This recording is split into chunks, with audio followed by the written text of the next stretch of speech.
Good morning. You and I, we make this beloved circle whole. So come and join in. We've been waiting for you. Let's begin in love and in openness to grow our faith that we might know and celebrate today the platinum rule, this mutuality of give and take in peacemaking. So let's rise in body or in spirit and circle round and spiral in. And you might need to be next to somebody if you'd like to do the movements with Juliana and Victoria. Gathering in, here we go. Gather here in the mystery of the hour. Gather here in one strong body. Gather here in the struggle and the power. Spirit, draw near. Gather here in the mystery of the hour. Gather here in one strong body. Gather here in the struggle and the power. Spirit, draw near. So let's join Anna and Ian in lighting our chalice today. Life is a gift for which we are grateful. We gather in community to celebrate the glories and the mysteries of this great gift.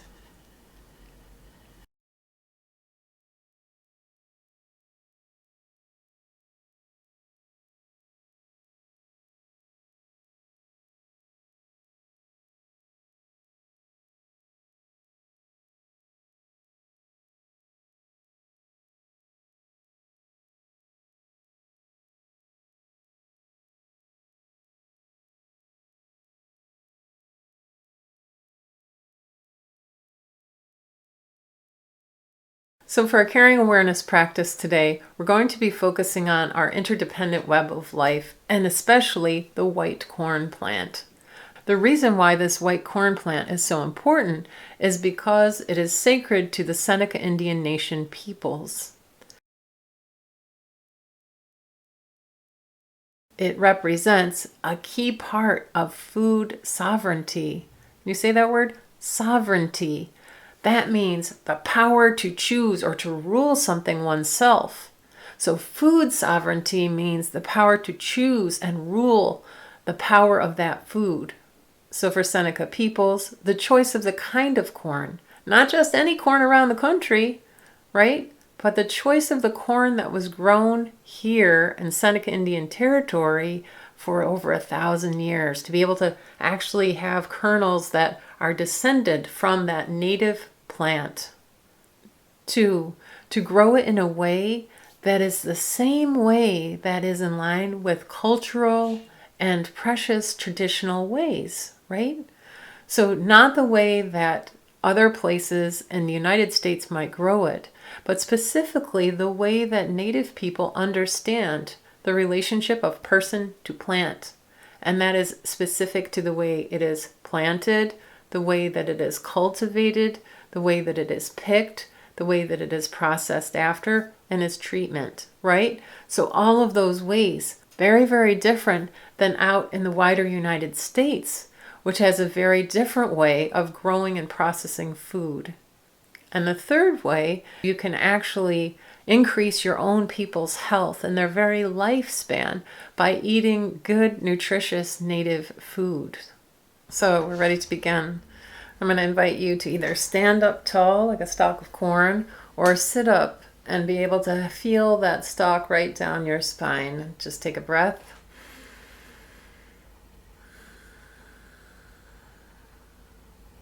You can even use your arms or your hands to feel that sense of being full of nice big ears of corn. Because the white corn is actually very long. It's not like the shorter ones of sweet corn you might buy in a store. So first, remembering solid, the quality of solidness, and that is to be grounded in the earth. So get your feet right on the floor and feel those roots growing right into the ground. And while the root system of the corn plant isn't vast. It's actually pretty mighty and holding up that very tall stalk. Breathing in and breathing out.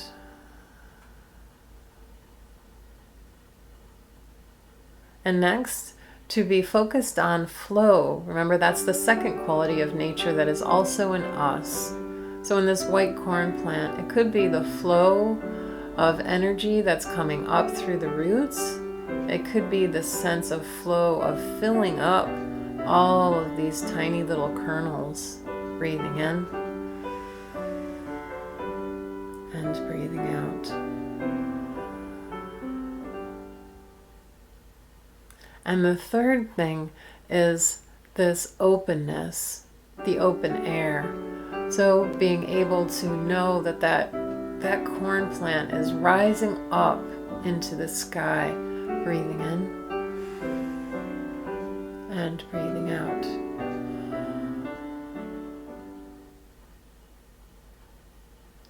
And the fourth and last quality of nature that is in us and in this plant is this fire or refreshment of the plant. So in this one, you can breathe in and really feel all the possibilities of all those kernels being spread and collected again and again, over time, over generations. Breathing in and breathing out.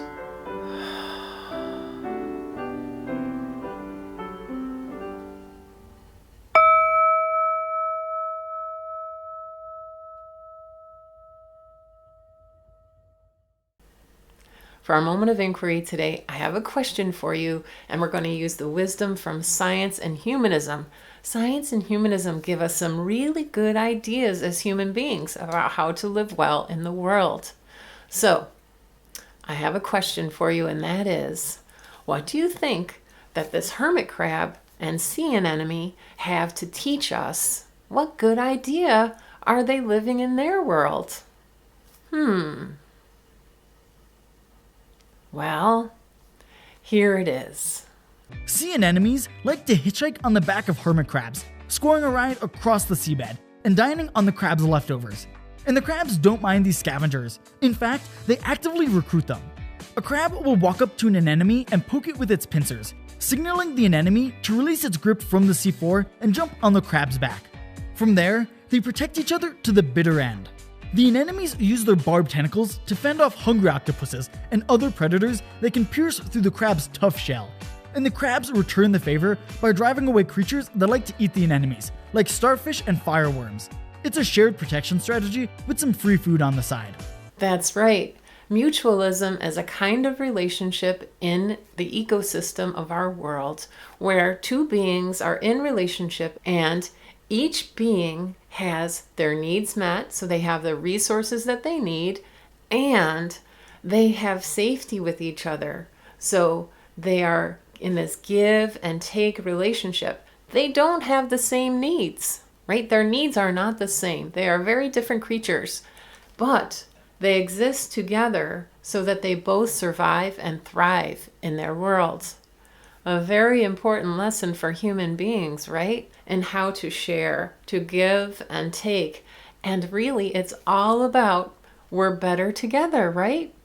And so here's a story from Buddhism that Jack and his family are going to share with us about this idea of respecting each other's needs and keeping each other safe in relationship. And what happens if you don't.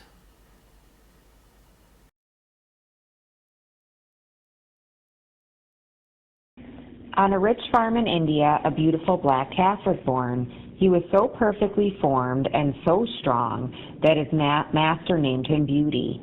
He fed him the finest rice and treated him with kindness. In time, Beauty grew into a giant bull of the most amazing strength. He thought to himself, I should do something to repay my master's kindness. He said to his master, Oh, kind master, why don't you have a contest for 1,000 golden pieces to see which bull can pull 100 carts loaded with stones? His master thought the idea excellent and arranged a great race. As the race began, he jumped on Beauty's back and fiercely whipped his side. Then he shouted, "Pull, you demon, pull!" But Beauty had never heard such words or felt his master's whip before. The bull would not budge an inch. His master lost the contest and went home in defeat. He went to bed even though the sun was shining. Beauty strolled over to his window and looked in. He asked, "Master, why are you taking a nap?" "Taking a nap? I've lost so much money. I'll never sleep again." Beauty asked, "Master, in all my life, have I ever hurt you or your children?" "Never," said the master. "Then why are you so cruel to me? Did the thought of so much money make you forget all respect for your friend and servant?" The master was silent. Beauty said, "Arrange another contest, this time for 2,000 gold pieces. But to remember to treat me kindly." So his master arranged another contest. This time he stroked Beauty's back and said softly, "Beautiful bull, please show us your amazing strength." And Beauty gave a single pull and moved so far ahead of the other bulls that he beat them by many miles.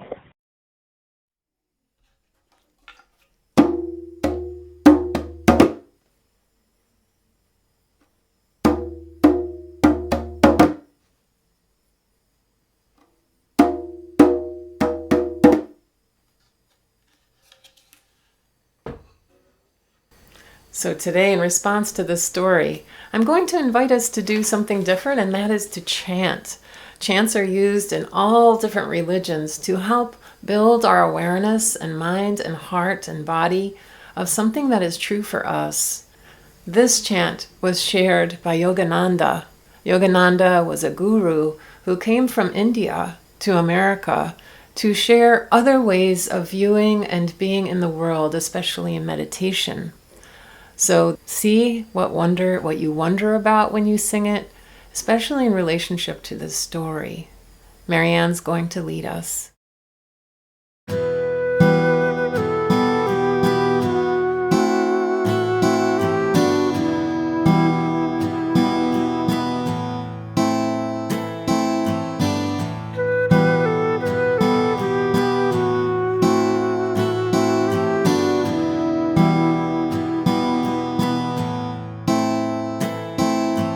Listen, listen, listen to my heart song. Listen, listen, listen to my heart song. I will never forget you. I will never forsake you. I will never forget you. I will never forsake you. Listen, listen, listen to my heart song. Listen, listen, listen to my heart song. I will never forget you. I will never forsake you. I will never forget you. I will never forsake you. Listen, listen, listen to my heart song. Listen, listen, listen to my heart song. I will never forget you. I will never forsake you. I will never forget you. I will never forsake you. So let's pause just for a minute and either share with your family or listen inside yourself about what was true for you during that chant. What did you think about or feel or know?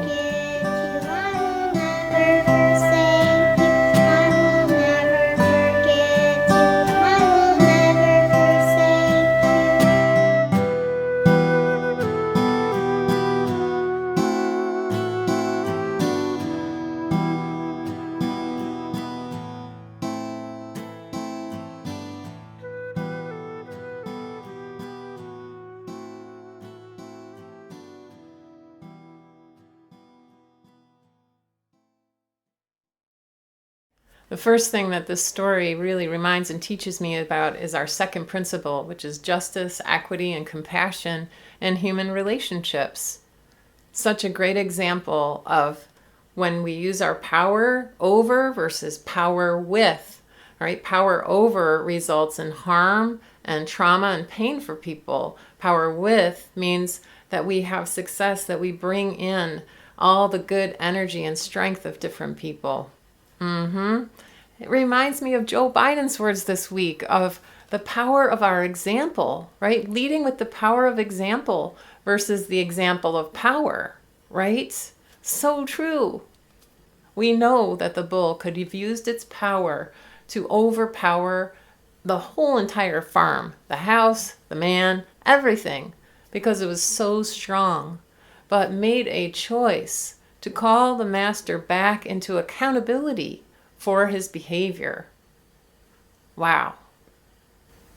And the second thing is the transformative power of love, right? So that justice, equity, and compassion, that ache to have equity, calling in the master and saying, hey, what about me? Don't leave me out here.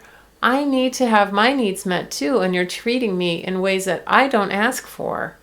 And the transformative power of that bull's love transformed the heart of the master in this case to turn towards the bull in a different way and to repair it. And the third thing for me is platinum magic. The platinum rule is not the golden rule. So the golden rule in all religions is really do unto others as you would have them do unto you. But the platinum rule is a very different magical rule. And that is to do unto others as they would have done unto them. So in this case, to treat the bull the way he wants to be treated, not the way that the master decides is good for him to be motivated by, but to actually listen and figure out what is the best way. What is that being telling me that they need or want? How do they want to be treated? Because that's actually the best way. And you'll remember that that sea anemone and the hermit crab have that going on too. When we are able to respect and listen to the needs of the other, we are so much more likely not to harm, but to be able to help, to serve, and to live together with more power between us, right? And not against each other. And now are you ready? Because here's a great example of some way that we have listened to the needs of others and actually helped to support them with a resource. And in this case, it's the greater good announcement. Are you ready? I'm so excited to tell you how much support we are giving to the two organizations that you decided, which were City Roots and Mujeres Divinas. Are you ready for the amount? It's amazing. Here it comes.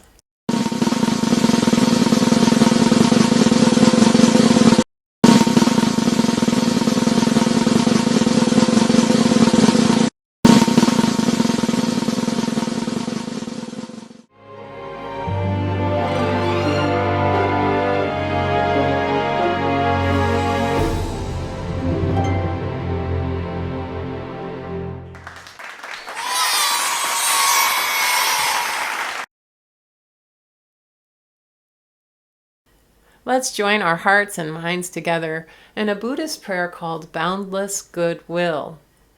And guess what? Will is going to read it for us. Will just retired as our head sexton at church, somebody who takes care of our building and our spaces to make them beautiful. He's such a great example of this boundless goodwill. Caden is going to be leading our response, and that is above, below, and all around without limit. Are you ready? Here's Will. Boundless goodwill. Let us cultivate boundless goodwill. Above, below, and all around without limit. Let none deceive another or despise any being in any state. Above, below, and all around without limit. Let none in anger or ill will wish another harm.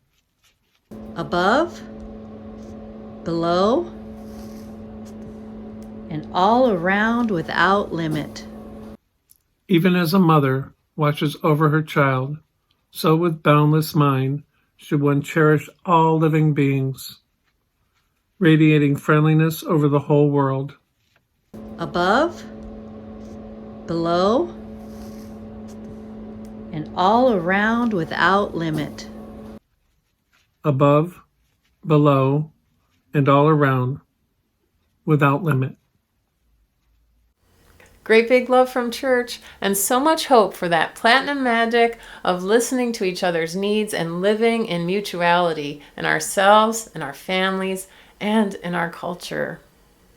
Bye for now. We'll see you next time. We are one world, one voice, one heart beating. We are one world, one voice, one heart beating. We are one world, one voice, one heart beating. We are one world, one voice, one heart beating. We are one world, one voice, one heart beating. We are one world, one voice, one heart beating. We are one world, one voice, one heart beating. We are one world, one voice, one heart beating.